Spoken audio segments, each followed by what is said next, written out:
So, I don't know, do you want to tell me what you do, Andrea? What do I do? So, I make earrings. Yep. Under the name Northside Southside. So the name is, so I've just come from Melbourne, driven up the east coast over the course of 3 months. That sounds to amazing. move to Byron Bay, which is sick. Was that a lifelong dream? Or Probably not one that I could articulate for, until recently. But yeah, I used to come up to Byron with friends on holiday nearly every year and always loved it. Yeah. I was working in the corporate world and had enough of that for a while, and the whole Northside Southside thing was going gangbusters, so I thought, why not? Why not? Seems like a good idea. Yeah. Well, yeah, I can totally appreciate the leaving city thing. It's just been the best thing ever. Yep. I can't Do you imagine. ever see yourself going back? Oh, God, no. Yeah? Like, I literally can't. And how long is it now? Did you say that you've been I out of Sydney? left Sydney halfway through December. Yeah. So it's been really good so far. I think the beach has been like the biggest thing. Yeah. Yeah. So when did you arrive in the area? About 2 months ago. Yeah. So my partner and I did 3 months driving up the east coast from Melbourne. We did a month in Tassie, which was awesome. Oh, that sounds amazing. In winter? It was April, but they'd had a really long sort of Indian summer. Yeah, so like we all did. Oh my God, it was awesome. It was amazing. There were some cold bits, but overall the weather was absolutely incredible. How cool. Yeah. So you went south and then you came north? Yeah. Yeah. That's right. Yeah. Make the most of it, I think. Yeah, that was great. Yeah. So we packed up everything in our house and got rid of a whole bunch of stuff. It's a good Put feeling. a little bit of stuff in storage. Yeah. And then just packed the car. And we just had a Mazda 3, so it wasn't just not very big.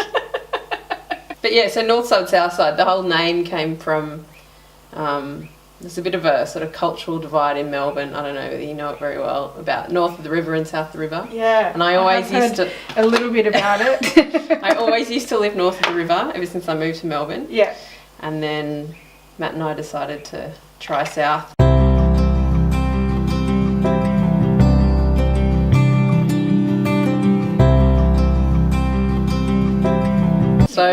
So all the earrings are named after different streets and suburbs of Melbourne. So what are these ones called? These ones are the Diamond Creek. Ooh, where's Diamond Creek? Diamond Creek's an area sort of in the northern part of Melbourne. And to be honest, I actually don't know Diamond Creek that well, but how could I not call these Diamond Creek? Yeah. They're perfect. Perfect name. Yeah. Great colour. Yeah. There's always a bit of a reason for the name. Like, it's not just totally plucked out of nowhere. Like, I've got these tiny little ones. My first sort of very small earrings were Cremorne. Yeah. Because Cremorne's a tiny little suburb that a lot of people don't even know about. There's a Cremorne in Sydney as well. Yeah. Is it big or small? It's pretty small. In the northern suburbs. Yep. Sort of over near Mossman. It's pretty bougie. Bougie? Yeah. Do you know the North Shore of Sydney? A little bit? Yeah. Yeah. Yeah. You know what I mean. Yeah. It's a bit the same. North side and south side. And, but they're good names. I'm going to start, any new designs that I come up with are probably going to be... local ones? Yeah. Yeah. Either just sort of Byron-ish or maybe stuff from the road trip as well. Yeah. But yeah, it's nice to have a little bit of inspiration from your life and... Yeah. Yeah. It also helps me remember what they're all called. Yeah. It's like I kind of go, I remember. I linked that name to this shape. That makes total sense. In our senior years with our memory. Yeah. Well, that's really cool. So how did you get into the jewellery thing?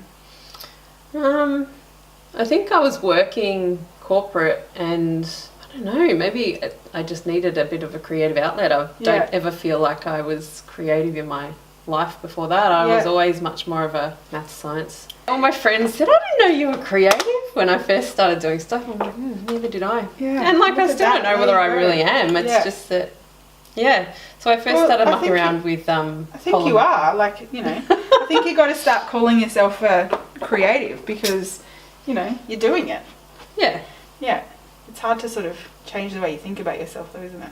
Yeah. Well, yeah, I suppose now I feel like maybe I'm interested in a whole bunch of stuff, and some of that's creative and some of it's not. Yeah. Like, I do really like the business side of things as well. Like, you enjoy doing all that kind of the admin-y side and just business stuff. Like even, you know, I still am, I suppose, a business analyst. So but I'm just not working in that field at the moment. So that was your role before? Yeah. Yeah. Wow. So it's very sort of left brain, right brain, I suppose. Yes, it is a huge sort of jump, I bet. Do you think that's been helpful for you in running your business? Yeah, definitely. Having that background? Yeah. Yeah. Although at the same time, yep. there are so many things with running this business that I've got no idea. And that's probably more about the creative side. Yeah. So even just using, you know, software that's more graphics stuff. Yeah. Like I've never, ever done that before.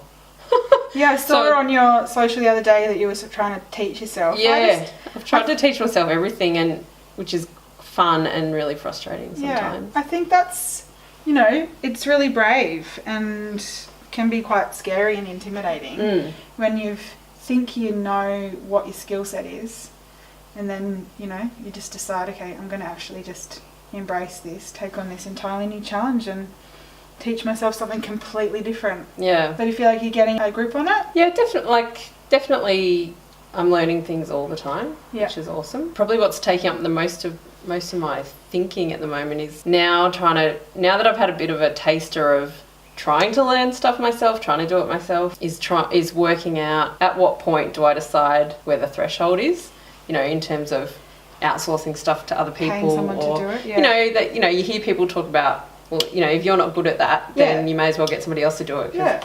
But at the same time, I kind of want to learn about it too. Yeah. But I think you don't want to let go of that completely. If you're enjoying the creative side, then keep doing it. Yeah. I think. Yeah. And if it gets to the point where you think, okay, someone else could do a better job than this, and you've got to step up your game. But you might get to a point where you're like, wow, I'm amazing at it. Killing it. Maybe. So when did you start doing all the makeup stuff, and how did you learn? Or have you've trained professionally? I have, yep. I was a teacher, was always into makeup.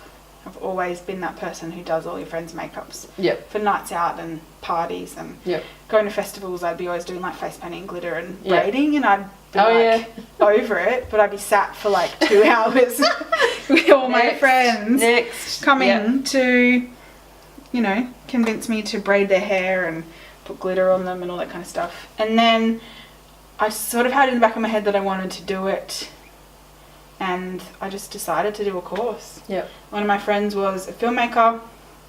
I went and helped out.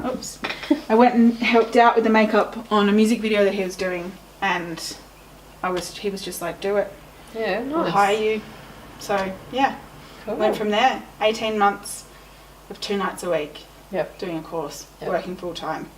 It was mental. Yeah, gosh. It was completely nuts. But really, really glad that I did it. 13. Mm-hmm. And finished it. 5 years ago. Yep. Yeah, about that. And then I finished it sort of 2 years later, and I've just been working as a teacher and doing this on the side when I have stuff available and have the time, I guess. Yep. But it's definitely something that is going to become an all the time thing soon. Yeah. Very soon.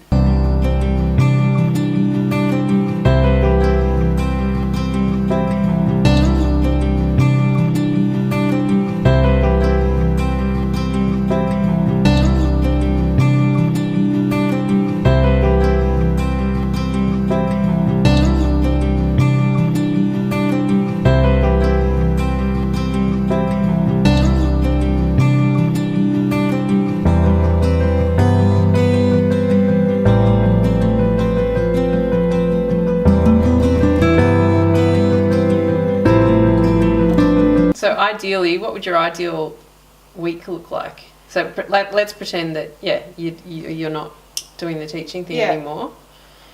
If you were involved in makeup, I'd love to do sort of maybe a wedding on a weekend. Mm-hmm. Every sort of second Saturday. I don't know about every weekend. It would be pretty brutal. And then just shoots and stuff in the week. And then if I had the chance to work on feature films, I'd like jump at it. Yeah. Would be the goals, really. Yeah. Yeah. Well, there'd probably be a lot of stuff going on in that industry up on the Goldie, right? Yeah, there is. So, feature films and things like that. And I have got a few contacts, but it's just that thing of availability at the moment. Yeah. So I'm just sort of giving myself the year. And then next year, I think I'm going to do my beauty therapy qualification. Oh, right. Nice. So I've got like double whammy. Yep. And who knows? Could end up teaching makeup. Can teach adults. Oh, yeah. Yep. Oh, that could be a really good way to combine, a couple of your skills. Yeah. I'd love to do things like one-on-one, makeup lessons and, shopping and things like that, teaching people how to sort of do their own. I definitely think that whole, how do you shop for makeup yourself, like based on your colouring and all that sort of thing. It's really overwhelming. Yeah, and I don't know whether there's a whole lot of, I'm sure there are a whole lot of resources out there, but maybe not stuff that's, I don't know. Personalised. Yeah. Yeah. Be really interesting. I'd like to sort of have my own studio and work from there and just, do a whole bunch of different sort of things. Have a very sort of varied week, but also a week that enables me to enjoy my life and get the most out of living up here. Yeah. Because we live in such an amazing place. And if you're working all the time, you're not really getting as much out of it as you could be, I guess. Yeah. Yeah. Got to make a crust though, I suppose. Yeah.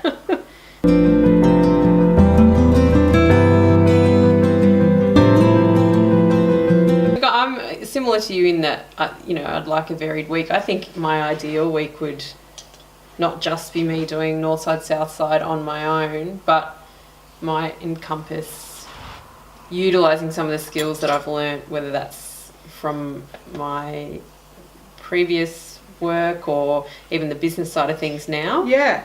And helping out or working with some other smaller brands or companies or something like that in town. That could be good. I think having 2 or 3 different types of things on the go I'd really like. Yeah. Because I get bored easily. So when you say business analyst, in layman's terms... So what it means is, essentially I worked on IT projects. Okay. So where, there would be a project manager who was sort of running what needed to happen and the schedule and all that sort of stuff. Yeah. And then as a business analyst, I would work essentially as a conduit between the operational business and the tech side of things to work out from the operational side of the business what it is that they wanted done, what were their needs, what were their requirements, and then liaise with IT to kind of explain to them what it is, and then they can work out, well, all right, technically we can meet that requirement by creating or providing this type of solution. It can be applied to anything, really. It's pretty much whenever somebody, they know that some change is needed in their business, or they want to implement a new solution for something. It's just really understanding the fundamentals of, well, why are you doing that and what is it that you need, rather than, and trying to keep them from jumping to conclusions about exactly what that solution looks like. It's more about understanding what their real fundamental need is. Yeah, it's basically managing people, really, in the end. Well, there's a lot of that in there. Yeah. But even the social media side of things, I'm always trying to improve on that and upskill myself and implement it for my own business. And there's a lot to learn, and there's a lot to implement. It's really challenging, I think. I think maybe sort of sometimes I'm like, am I too late to the game? Yeah. Really? Because it's super challenging to sort of grow in that social media space.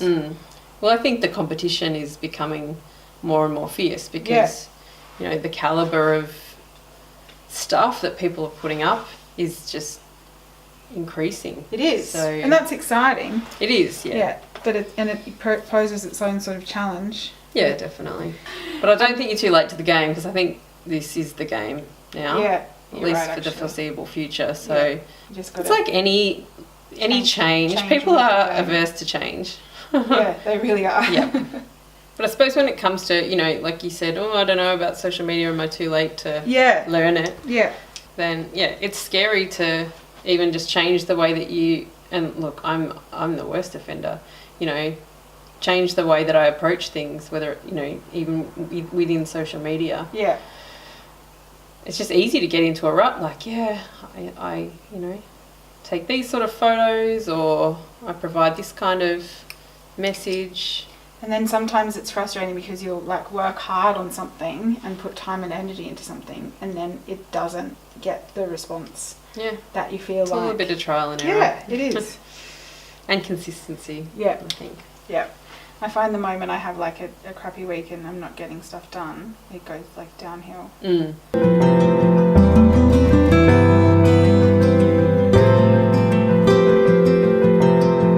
Remember Lucy that you met?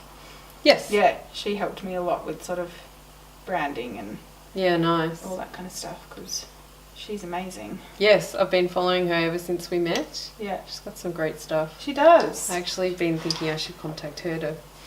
I mean, she's a graphic designer, right? Yeah. So that's totally not my forte. Yeah.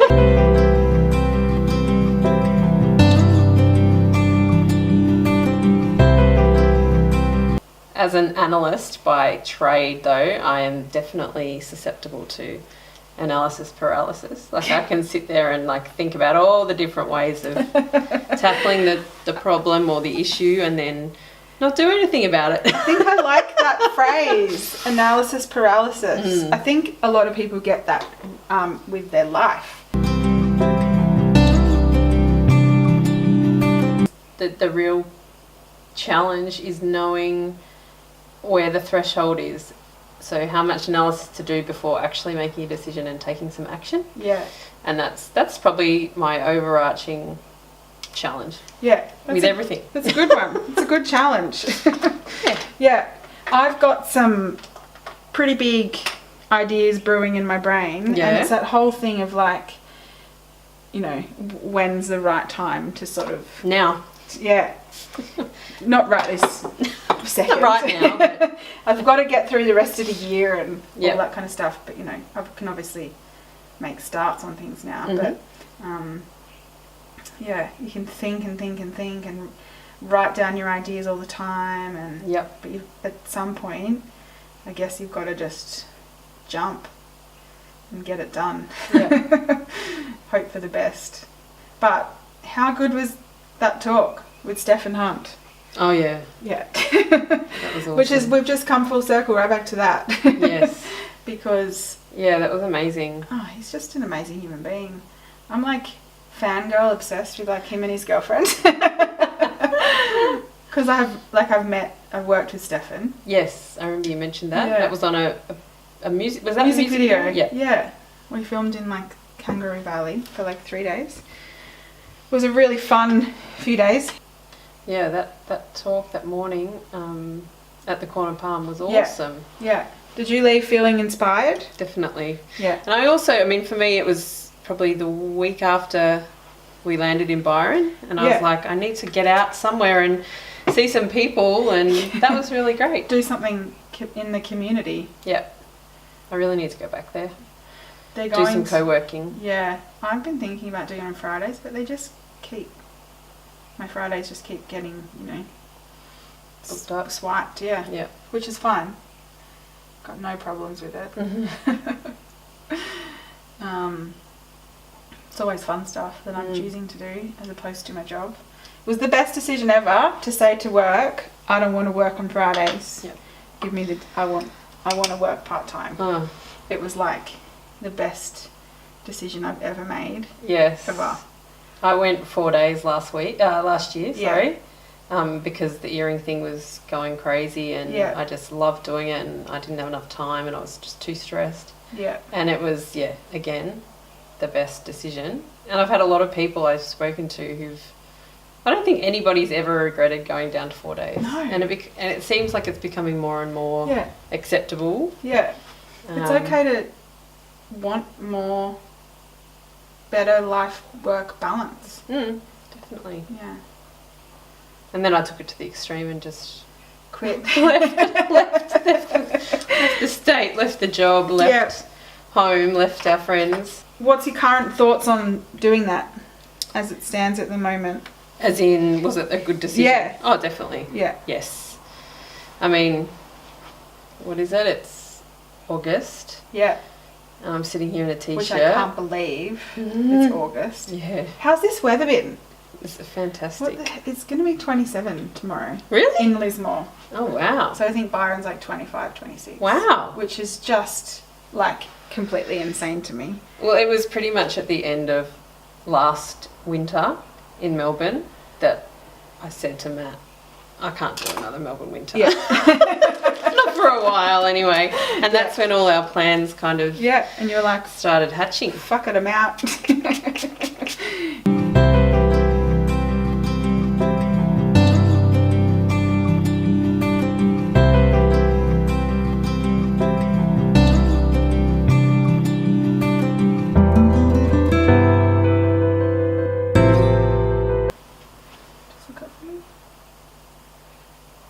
Going for like a tealy blue metallic. Not quite finished, but we're getting there. I'll give you a look in a minute. Yeah. Just Friday morning makeup. Just going to rock this for the day. Why not? I don't reckon I've worn less makeup consistently than the last 6 months ever in my adult life, because on the road I just didn't wear anything. You it was bother. awesome. But it's different when you're in the city and work and all this sort of stuff. So see, I obviously love wearing makeup and doing my makeup. Yep. It's my thing. But at the same time, I love it that I don't feel like I have to up here. Yep. And I'm wearing it for like different reasons. And so I've got my earrings in Habitat in Byron. How beautiful is that shop? Yeah, so nice. Got talking to one of the girls there who worked there, and she's like, "Oh, there's a there's a networking thing, this group on Instagram, which I'd never even heard of." So I went along to one of their drinks things this week, which was good. How good's that? Just close for me. Yeah, and it pays to sort of just get out there a bit, but it can be really intimidating. Well, I think it can definitely be intimidating, and also, I mean, look at me. Here I am saying like I should be co-working because it's a good way to meet people and just even find people with complementary skill sets to my own. Exactly. And I still haven't done it. Have you gone to check out any of the co-working spaces apart from Corner Park? No. Yeah. So last Friday, so my uncle is like an entrepreneur and business consultant. So look up for me. Yeah. So he works for them, and he's helping me out with some business stuff. Nice. And so we just went on a bit of a recce because I was thinking about doing some hot desking and interested in the spaces and that kind of stuff. So last Friday we went and drove around to all of them because he knows a bunch of the guys that works at them. Yep. So I checked them all out. So cool. In Byron? Yeah. All the ones in the... I don't even know. Out in the I've heard of one estate. other one, but so how many are there? Oh, there's like 8. Oh, okay. It was insane. I had no idea there were as many as there are. Yep. So there's Corner Palm. There's one out at Habitat. Yep. Upstairs. Okay. Right. There's one called Sustainable Valley. There's one called Start Inno. That's one I've heard of. Yep. There's Collective. There's one called The Hub, the Work Hub.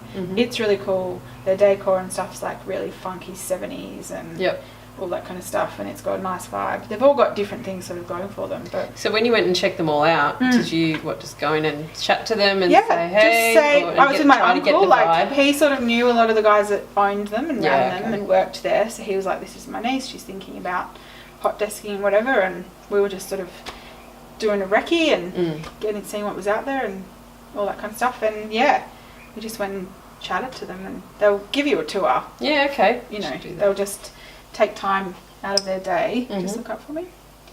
Some of them were really cool. Sustainable Valley had a nice vibe. Yep. So it had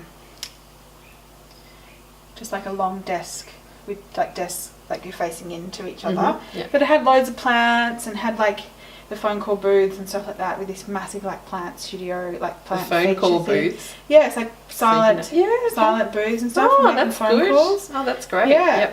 Yep. Stardino was a bit more like rustic and. But they range from like the one at Habitat is super expensive. It's for like a full-time membership. Just to give you an idea, it's like $1,000 a month. Just look up for me. Right. Yep. Per person. Yeah. Yeah, and then the other ones range like Corner Palm's like $20 a day. Yep. Yeah, and I think maybe like $150 or $200 a month or something if you want to be there all the time. Yep. Are they all in all the ones you checked out? Are they all in the industrial estate? Yeah. So they're all there. Right. Just in the one sort of zone. Yep. Which is really handy. You can pick and choose and go where you want. A lot of them were really quiet, and I was like, this is why I need to like get out of my current career and just be in this, because most of the people had been to Splendor and were in Bali. Oh, right. For their like post Splendor. What? Yeah. You go to Bali to recover from Splendor. They're probably working while they're there. Oh, okay. Yeah. Far out. And I was Mega just recovery. Like, I was just like, oh my God, I need to do that. God. So that's a thing. Yeah. You go to Bali after Splendor to recover and the guy work. at Stardino, I think his name's Chris or Dan, or they're all called that. Chris or Dan or something. But no, seriously, they all had like the same name. It was funny. He was like, yeah, we're normally a lot busier than this. Everyone's in Bali. It was like 10 of his regulars that have like permanent desks there. Yeah. In Southeast Asia somewhere. And I was just like, yeah, it spoke to me. Yeah. Yeah.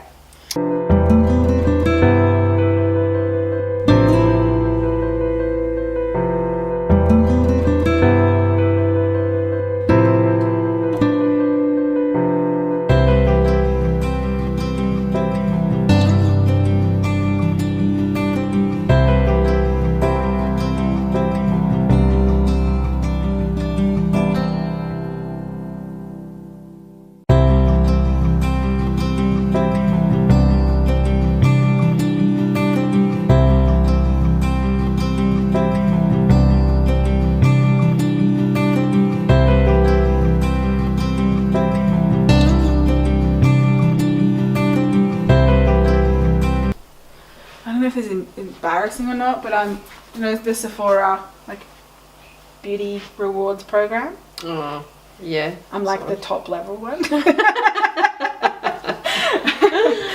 I was like, oh shit, this is bad. It's all tax deductible though, right? Oh yeah. Yeah. So yeah, right. Yeah. So now I'm just like everything I buy now, like after the new tax year, I'm just like, it's a write-off. Like, I need to change that attitude.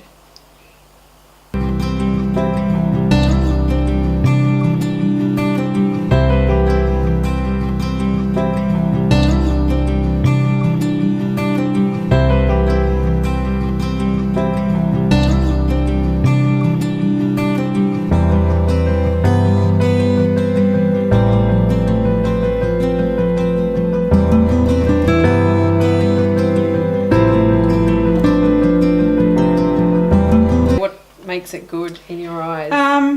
Like the feel of it when you're putting it on. Longevity. I know it's not a huge deal, but the packaging's long lasting. Which for me, if it's in my kit and it's getting moved around a lot, like flimsy things aren't going to hold up, and they're going to break and then create mess, and they're not things that stay in my kit. Just the finish of it on the skin, whether there's something innovative about it. I like brands that are inclusive and have like a really wide shade range and aren't just, about pretty white girls, which I think the industry's getting a lot better. Yeah, I read an article on The Guardian the other day about how there's all these disruptors from, you know, non-traditional kind of areas breaking into the beauty industry, whether that's Kylie Jenner or Rihanna or whatever. Yeah. And they're taking over these sort of long-held, you know, your Revlons and all that sort of stuff. Yeah. So. Those brands are like, they've got to be running scared. Because I don't think they're doing enough.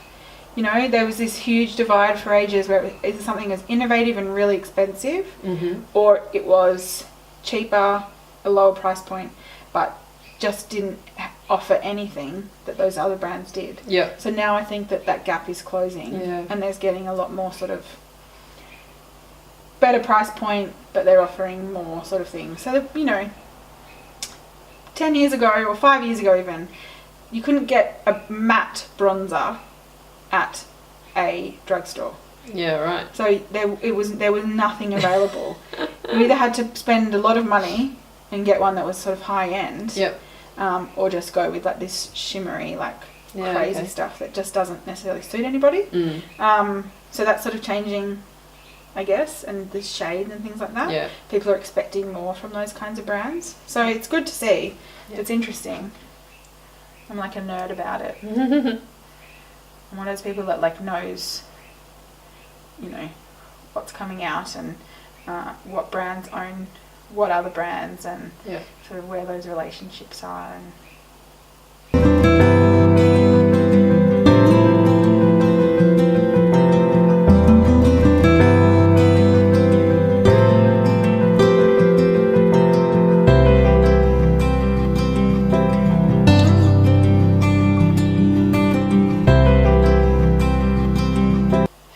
this whole concept of retail as service, rather than software as a service. Yeah, so you know, when we go into a retail space, we purchase and we walk away with the product. Yep.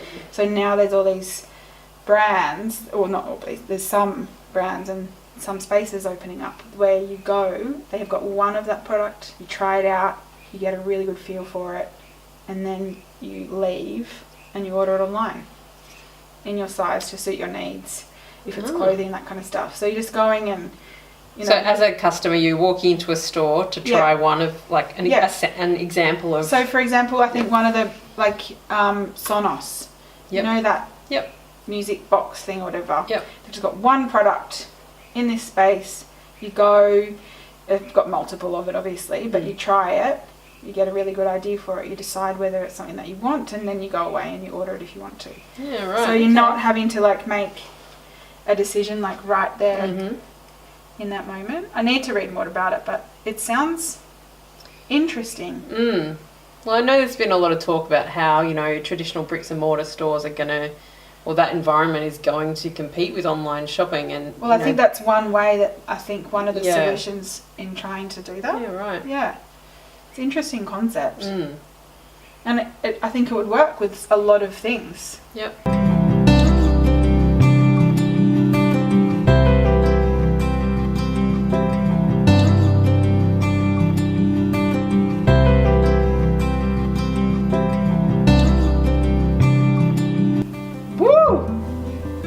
Yeah, teal. Yeah. Wow, look at that. Yeah.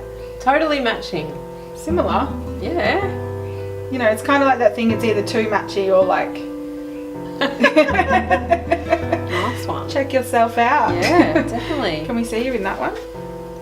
Probably. I don't know, is it still going? Yeah. It's time-lapse though, so it's probably just like... Yeah.